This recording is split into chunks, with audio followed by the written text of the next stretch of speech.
வணக்கம். இந்த எஸ்ஐஆர் அப்படின்னாவே ஆங்கிலேயர்கள் நாட்டு ஆலையில் மக்களை அடிமையாக வச்சுருந்து இந்த அடிமைகள் வாயால் அவனை சார்னு கூப்பிடணுங்கிறதுக்காக ஸ்லேவ் ஐ ரிமைன், அதான் உண்மையான பொருள். உங்கள் எல்லாத்துக்கும் தெரியும். ஐயா, நான் எப்போவுமே உங்களுக்கு அடிமை அப்படின்னு வணக்கம் போடுறதுக்கு அதே அந்த எஸ்ஐஆரை அவங்களுக்கு அடிமையாக இருந்த ஒரு கும்பல், பாசிச கும்பல் இன்றைக்கி தமிழ்நாட்டில் ஒட்டுமொத்த நாட்டை சூறையாடி வருது. பீகார், மகாராஷ்டிரா, ஹரியானா, அது தொடர்ந்து இப்போ தமிழ்நாடு பலிகடாக இருக்குது. அதாவது ஸ்பெஷல் இன்டென்சிவ் ரெவிஷனா, ஸ்பெஷல் அதுலேயே ஒரு இன்டென்ஷன் இருக்குது பாருங்கள், வாயிலேயே நுழையில.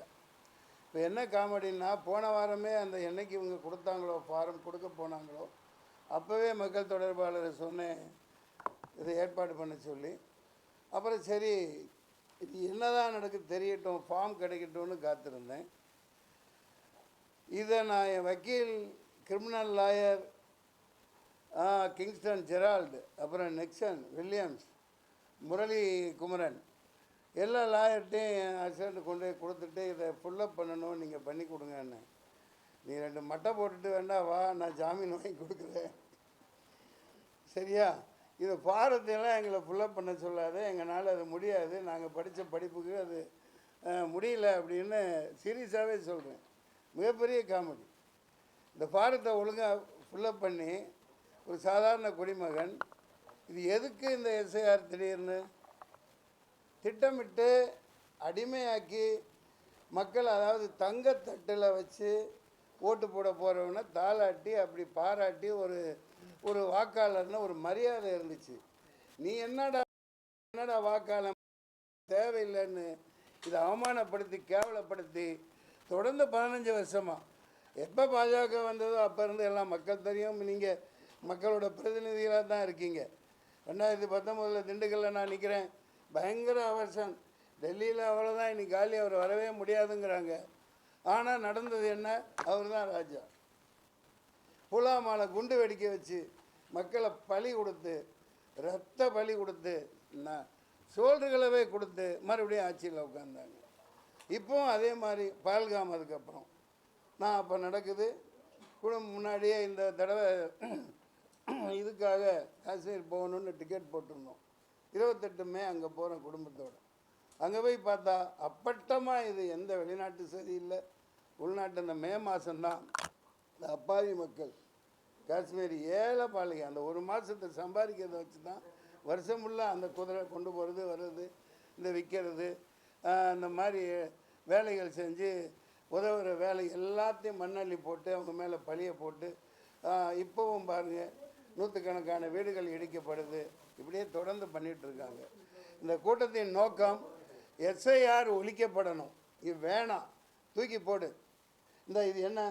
இது என்ன பேங்க் பாஸ்புக்கு வச்சுருக்கேன், இதெல்லாம் எதுக்கு இருக்குது? பேங்க் பாஸ்புக்கு 25-30 வருஷமாக இருக்குது. இது என்னோடய பாஸ்போர்ட்டு, நான் 40 வருஷமாக மக்களுக்கு தெரிஞ்சவனாக இருக்கேன், பாஸ்போர்ட் ஆவணம் இருக்குது. இதுதான் ஆதார், இந்தியனின் அடையாளம்னு கருவேலியெல்லாம் எடுத்தாங்களா இல்லையா? ஆதார் இதை தூக்கி குப்பையில் போட்டாங்க. எதுக்கு இந்த ஆதார்? எல்லாம் கைரேகை எடுத்தாங்க, எல்லாம் எடுத்தாங்க. அப்புறம் இது பாருங்கள், என்ன கார்டுப்பா இது? PAN card. எல்லாம் தெரிஞ்சு பணம் கட்டுறோம், ஜிஎஸ்டி கட்டுறோம், எல்லாத்துக்கும் இந்த கார்டு தான். அப்புறம் இந்த ஓட்டர்ஸ் லிஸ்ட்டு, இது எல்லாம் இருக்கத்தானே செய்யுது. இப்போ எதுக்கு திடீர்னு கொண்டாண்டு சூறையாடி? எப்படி இந்த நீட்டு தேர்வுக்கு டுட்டோரியல் எல்லாம் ஆரம்பித்தாங்க தெரியுமா? ஆரம்பித்து போய்கிட்டு இருக்கு தெரியுமா? அந்த மாதிரி இந்த எஸ்ஐஆர் ஃபார்மை ஃபுல்லப் பண்ணுறதுக்கு நிறைய டுட்டோரியல் இப்போ திறந்துட்டாங்க. சார் நாங்கள் பண்ணி தரோம் வாங்க சார்னு. ஆனால் ஓட்டு கடைசியில் இல்லைன்னு சொன்னால் நாங்கள் பொறுப்பு இல்லைங்கிறோம். இதுக்கு எல்லாம் மூல காரணம் இந்த இவிஎம். இதை ஒழிச்சு கட்டு. இவிஎம்மில் இந்த வர தேர்தல் நடக்கக்கூடாது. தமிழ்நாட்டில் நடக்கிற தேர்தல் பேலட் பேப்பரில் பண்ணுங்க. இன்னொன்று, இந்த எஸ்ஐஆரை தூக்கி போட்டுட்டு ஒழுங்கு மரியாதையாக இப்போ பாருங்கள், 6 கோடி 36 லட்சம் வாக்காளர்கள், அவங்களுக்கு 2 ஃபார்ம் 2 பேப்பர் அடிக்கிறாங்கன்னா 13-15 கோடி பேப்பர் அடிக்கிறாங்க. இதை நீங்கள் பேலட் பேப்பரில் பண்ணுறதுக்கு சாதாரணமாக ஒருத்த பேப்பர் போதும், 4 நாள் அவகாசம் போதும், அந்த சின்னங்களை வச்சு அடிக்கலாம். அந்த ஏன் இதை செய்ய மாட்டேங்கிறாங்கன்னு தெரியல. எதிர்கட்சிகள் எல்லாம் ஒன்று திரடணும். மம்தா பானர்ஜி எப்படி அங்கே உள்ளே வந்தால் அரெஸ்ட் பண்ணுவேன்னு சொன்னாங்களோ அந்த மாதிரி தமிழ்நாடு முதலமைச்சர் இதை நிப்பாட்டு, இதை நடத்த விட மாட்டேன், இல்லாட்டி தேர்தல் நடக்காது, தேர்தல் நடந்ததுக்கப்புறம் இந்த எஸ்ஐஆரை ஏதோ ஒரு ஆரை நீங்கள் நடத்துங்கன்னு தமிழ்நாடு முதலமைச்சர் ஒரு உத்தரவு போடணும், மத்திய அரசு கேட்டுக்கணுங்கிறது என்னோடய தாழ்மையான வேண்டுகோள்.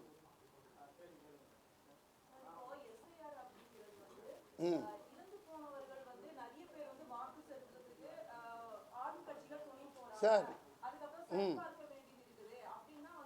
அதுக்கு மட்டும் கேள்வி கேளுங்க. நீங்கள் அதை மட்டும் கேள்வி கேளுங்க. இறந்து போனவங்க எப்படி வருவாங்க, எப்படி வருவாங்க? நீங்கள் இறந்த உடனே சர்டிஃபிகேட் கொடுத்துட்றாங்களா இல்லையா?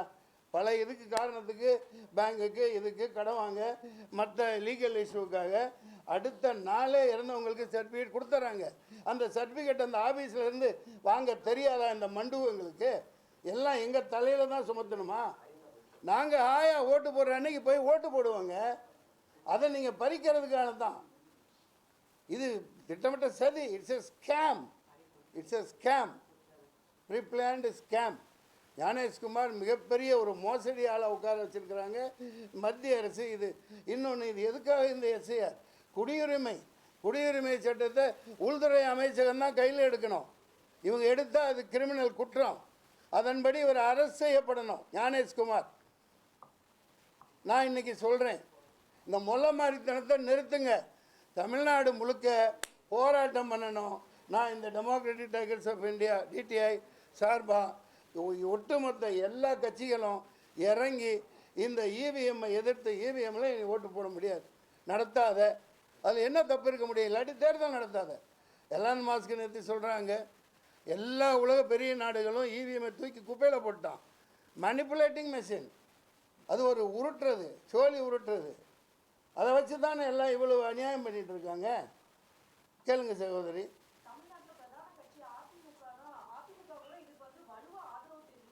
ஆமாம் ஆமாம், அவங்க யார் வாழை தொங்கிட்டு இருக்காங்க? யார் குடுமையை வச்சு ஆட்டிக்கிட்டு இருக்கா? அவர் குடுமையை எடப்பாடி என்னை 8 பேரை வெட்டுவேன், 8 வழிச்சாலை போட்டான்னு போராட்டம் பண்ணி நான் ஜெயிலுக்கு போனேன். ஸ்டாலின் ஐயா எனக்கு பாராட்டினாங்க சட்டசபையில், அது வேறு விஷயம். ஆனால் ஒரு பல ஸ்டேட்டுகளில் இந்த மத்திய அரசு என்ன பண்ணிகிட்ருக்கு? காரணம் திருட்டுத்தனமாக, ஐயா கொஞ்சம் அமைதி, திருட்டுத்தனமாக திருடனுங்களும் நாட்டை உட்காந்து ஆண்டுகிட்டு இருக்காங்க. அதனோட விளைவு தான் இது. சார், நீங்கள் சொல்ல வந்தது இந்த இவிஎம்மை வச்சு தான் இவ்வளவு நடக்குது. அதனால் அதை முதல்ல ஒழிச்சு கட்டணும். அதுதான் என்னோட கோரிக்கை. இந்த எஸ்ஐஆருங்கிறது தேவையில்லாத ஒன்று. எவ்வளோ பெரிய ஏங்க இதெல்லாம் எதுக்குங்க? இது எதுக்கு? ஏன் இப்படி மக்களை படுத்தி பாலாப்படுத்தி நீ தேர்தலை நடத்தி முடிச்சுட்டு அப்புறம் நடத்து. அதுவும் இவிஎம்லாம் நடத்தப்படக்கூடாது. லட்சக்கணக்கான கேஸுகள் இருக்குது. நான் கேஸ் போட்டு தோத்துட்டேன், தூக்கி போட்டாங்க, நடந்து போட்டாங்க. நானே ஒரு 4 லட்ச ரூபா செலவு பண்ணி 10 தடவை அலைஞ்சு நான் சுப்ரீம் கோர்ட்டுக்கு போய் போட்டேன். லட்சக்கணக்கான லாயர்கள் போராடினாங்க. அந்த இவிஎம்மை ஒழிச்சா தான் இந்த நாடு உருப்படும். எடப்பாடி ஐயா சப்போர்ட் பண்ணுறாரு, சரி. ஏன் இவங்களும் எல்லாமே சப்போர்ட் பண்ணுற மாதிரி தான் விஜய் கட்சியும்.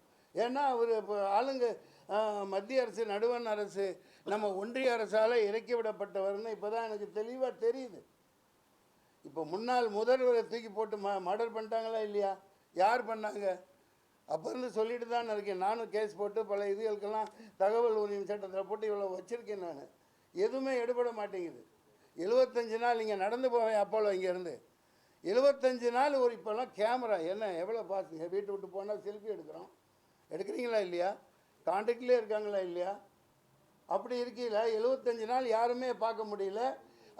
ஜெயலலிதா அப்பட்டமாக தூக்கி மட்டையை போட்டு அவங்க ஆட்சியை தான் நடத்தினாங்க.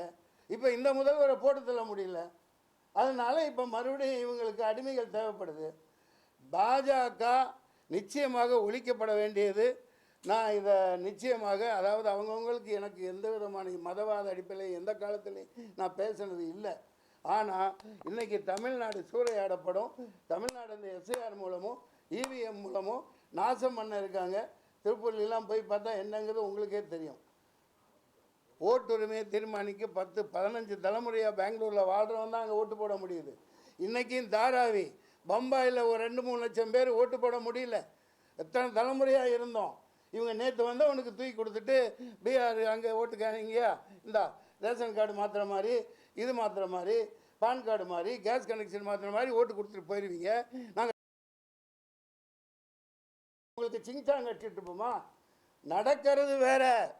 இந்த 6,36,00,000 ஓட்டம் இறந்தவங்க போக மிச்சம் அப்படியே இல்லைன்னு வச்சுக்கோங்க. சென்ட்ரலில் எவனும் உள்ளே வர முடியாது. தேர்தல் கமிஷனை நான் எச்சரிக்கிறேன். எதானாலும் பார்த்துக்கலாம். நான் போராட்டம் பண்ணி எத்தனையோ தடவை ஜெயிலுக்கு போயிருக்கேன், பார்த்துக்கலாம். சமூக அக்கறையோட இதை இந்த நேரத்தில் எஸ்ஐஆர் இதை ஒழிக்கப்படணும். ஃபார்மெல்லாம் நிப்பாட்டுங்க. தேர்தல் முடிஞ்ச பிறகு நீங்கள் செய்யுங்க. ஏன் இது ஒரு மாதத்தில் நான் உங்களை கேட்குறேன். நீ இந்த சாதிவாரி கணக்கெடுப்பை நீங்கள் ஒரு மாதத்தில் நடத்தலாம்ல? 5 நாளில் நடத்தி முடிக்கலாம். எல்லாத்துக்கும் வேலை வாய்ப்பு கொடுக்கலாம். ஒரு சாதிவாரி கணக்கெடுப்பை எடுங்கடா. ஏமாத்து வேலை. போராட்டம் வெடிக்கணும். தமிழ்நாடு முழுக்க போராடணும். முதலமைச்சர் இதை சவுக்கடி கொடுத்து மம்தா பானர்ஜி செஞ்ச மாதிரி பண்ணால் அரெஸ்ட் பண்ணுவீன்னு துரத்தி விடணும். கேளுங்க. ஏன் கொடுக்குறீங்க? எது கொடுக்குறீங்க? நாங்களாம் மடையர்களா? அது எப்படியா ஃபுல்லப் பண்ணுவேன்? 2002 நீ எங்கே இருந்த? என்ன ஓட்டு போட்டேன்? சாரி, காலையில் சாப்பிட்டதே ஞாபகம் இருக்க மாட்டேங்குது. நைட்டு என்ன கொடுத்தோம், என்ன சாப்பிட்டோன்னு ஞாபகம் இருக்க மாட்டேங்குது. 2002 எங்கே இருந்தோமோ அதில் ஓட்டு போட்டிருப்போம். மாறி வருவோம். நான் ஒரு நடிகை, நான் சாதாரண குரூப் டான்ஸராக இருக்கையில் ஒரு சின்ன வீட்டில் இருந்தேன். அப்போ ஓட்டுங்க வாங்கினேன், சம்பாரித்தேன், வீடு கட்டினேன், வாடகைக்கு விட்டேன். இப்போ ஓட்டு அங்கேயே தான் 25-30 வருஷமாக இருக்குது. புரியுதுங்களா? நான் அது போய் அங்கே போய் ஓட்டு போட்டுருவேன். இப்போ ஜவாதிபட்டி என்ன பேர் தம்பி, அவங்க வந்து அங்கேயே தான் ஓட்டு இருக்குது. அவங்க பெருமையோடு அது ஒரு திருவிழா மாதிரி மொத்தமாக இங்கே ஒரு 1000 பேருக்கு மேலே வசித்தாலும் அங்கே ஊருக்கு போய் அந்தந்த ஓட்டை பதிவு பண்ணிட்டு வருவாங்க. இப்போ அங்கே போவாங்களாம், அவனுக்கு இல்லைம்பாங்களாம், இவனுக்கு ஓட்டை தூக்கிடுவானுங்களாம். என்ன இது? ஏன் தமிழனுங்க இதுக்கு ஒரு முடிவை நீங்கள் முடிவு சொல்லுங்கள்.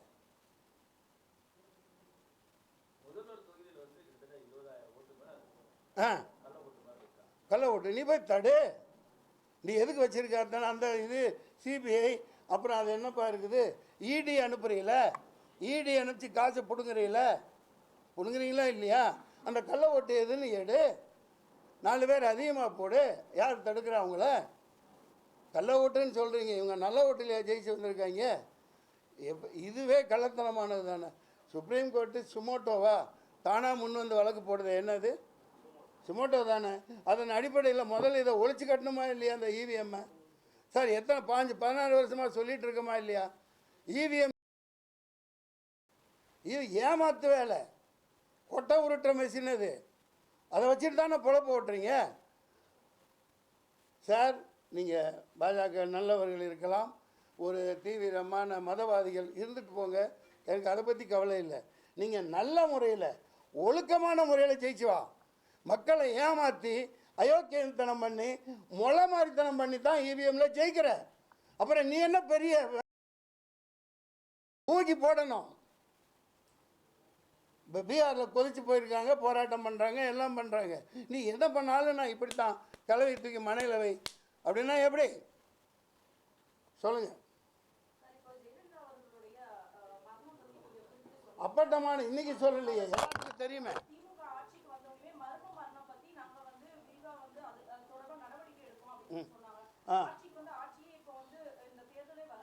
அவங்க எதுக்குங்க? அதிமுக என்னங்க பண்ணுறாங்க? அவங்க எதிர்கட்சி. அவங்க சொன்னாங்க, செஞ்சாங்க. அவங்க எதிர்கட்சி. அம்மா தாயே, உன்னோட ராஜ விசுவாசின்னு நானுங்களே. எந்த விளக்க நான் 4 தடவை போனேங்க. 2வது ஃப்ளோரு டீ கொடுப்பாங்க, காப்பி கொடுப்பாங்க, எல்லா கேமரா இருக்கும். அம்மாட்ட சொல்கிறேன் சார், அவங்க நல்லா இருப்பாங்க சார். அந்த படைகள் இருக்கும், சஃபாரி ட்ரெஸ் போட்டு அனுப்பிச்சி விட்ருவாங்க. எல்லாம் பிடிச்சி வச்ச பிள்ளையார் மாதிரி இப்படியே உட்காந்துருப்பாங்க. தம்பி துரை, பன்னீர்செல்வம் எல்லாம் அமைச்சு இப்படியே உட்காந்துருப்பாங்க. அந்த அம்மா என்ன துடிச்சிருக்கோம். ஒருத்த வந்து என்னை பார்க்கலையான்னு துடிச்சிருக்குமா இல்லையா சார்? இது தமிழ்நாட்டில் நடந்தது. அதனால தான் பண்ணேன். கவர்னர் வந்து உட்காந்து எத்தனை தடவை ராம்மோகன் யாருப்பா வந்து உட்காந்து அங்கே செக் பண்ணிவிட்டு ஒருத்தர் ஒரு பிஜேபி சேர்ந்த ஒருத்தர் அங்கேயே உட்காந்து சம்பளா சமாதி கட்டி வச்சுன்னு முடிஞ்சவொன்னே போய் துணை ஜனாதிபதி ஆனார். எல்லாம் மக்களுக்கு தெரிஞ்சது தானே. நான் என்ன புதுசாக சொல்கிறேன் உங்களுக்கு? ஒரு முதல்வரையே தீர்த்து கட்டக்கூடிய பல மாநிலங்களில் பண்ணியிருக்காங்களா இல்லையா? கொடூரமான கயவர்கள். நீ ஜனநாயக போர்விலை இதை செய்யக்கூடாது. எச்சரிக்கை. தமிழ்நாடு போராடணும், இந்தியா போராடணும். நீ இவிஎம்மை ஒழிச்சுக்கட்டு, ஒழுங்காக தேர்தல் நடத்து. நீ வா, தைரியம் இருந்தா வா. தோட்டத்தானே திங்கிற, இவிஎம்மை ஒழிச்சுக்கட்டு. நீங்கள் 4ஆம் தூண் என்ன பண்ணிட்டு இருக்கீங்க பத்திரிகையாளர்கள்? நீங்கள் உங்கள் சார்பாக குரல் கொடுங்க. உங்கள் சங்க எலெக்ஷனில் எவனாவது ஏமாத்தினா விடுவீங்களா? இவிஎம் ஓட்டு போட்டுட்ருக்கீங்க, கொஞ்சம் தண்ணி விடுப்பா.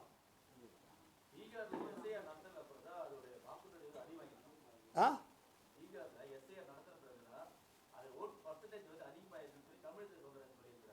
அவர் தமிழிசையா இல்லையே, அது இந்தியசியாவில் இருக்காங்க.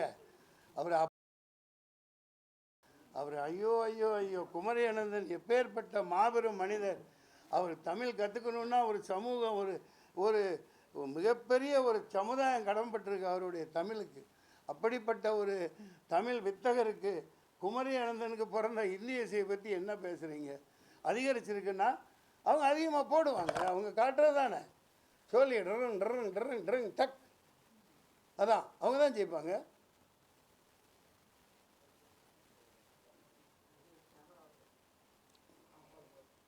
சார், நான் ஒரு நடிகன். சும்மா 4 காசுக்கு பெரிய பெரிய நடிகர்லாம் இருக்காங்க. நான் இந்த மாதிரி இவர் வந்தார், அப்போது அதான் யார் இந்த பிரேமர் வந்தார், பிரேமி பாரதி ராஜா சீமானெலாம் கருப்பு கொடி காமிச்சாங்க. அவங்கள அரெஸ்ட் பண்ண போயிடலன்னு நீங்கள் பாரு என்ன பண்ணு, இந்த வேலை வச்சுக்காதன்னு அரெஸ்ட் பண்ணி ஜெயிலுக்கு கைதியாக போனேன். கைதியில் நடிக்க வேண்டியவன். எத்தனையோ வாய்ப்புகளை இழந்திருக்கேன். கவர்னர் மாளிகை முன்னாடி 98லேயே போராட்டம் பண்ணி இந்த மாதிரி 600 ஏக்கர் பூமி எதுக்கு, ஆஸ்கர் இது சாரி ஒலிம்பிக்கில் ஒரு தகரம் கூட வாங்க முடியாதனால 600 ஏக்கர் எதுக்கு இருக்குது, ஸ்விம்மிங் பூல் கட்டு, கிரிக்கெட் இது கட்டு, மல்யுத்த வீரர்களுக்கு ஸ்டேடியம் கட்டு, 6000 மான்கள் எதற்குன்னு போராடி போய் 35 பேரோட 35 நாள் ஜெயிலில் இருந்தேன். பல இதுக்கு போராடி இருக்கிறேன், 1 2ன்னு இல்லை. தரையில் இறங்கி போராட்டம் பண்ணியிருக்கேன். உணர்வை நான் யார் பல கட்சியில் இருந்தேனே தவிர என் மேலே யாருக்காவது ஏமாத்தினேன், யாரையாவது திட்டனேன்னு இது வரைக்கும் எனக்கு எந்த இதுவும் கிடையாது. தோணுது சொல்கிறேன், நடிக்கிறேன். வாய்ப்பு கொடுத்தா கொடுங்க, கொடுக்க இல்லை. எனக்கு நாடு நான் எஸ்ஆர் தடுக்க பண்ணோம். Has to be stopped and the CVM has to be stopped. It's இடியாட்டிக்கல் machine, stupid machine. Every genius person saying, every country following by ballot paper only.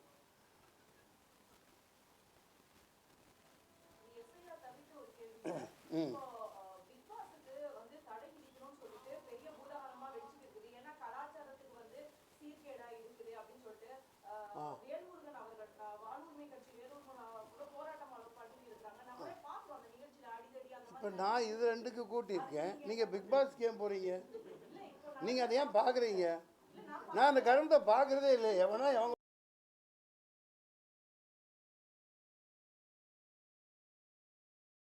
ஏன் பார்க்குறீங்க? நல்ல சீரியல் பாருங்கள். சன் டிவியில் அந்த நேரத்தில் என்னப்பா ஓடுது, அப்புறம் அந்த விஜய் டிவியில் அதுதான் காட்டுறாங்களோ. மணிக்கு படுத்து தூங்கிடுங்க. பிரம்ம முகூர்த்தத்தில் 3 to 5 எந்திரிங்க. வாழ்க்கை ஜாலியாக இருக்கும். ஏதோ அவங்க பழப்ப ஓட்டுறாங்க. என்ன கேட்க வந்தீங்க? நீ எதுக்காக கூட்டியிருக்கீங்க? பிக் பாஸ் தடை வேணும். அது தடை என்ன?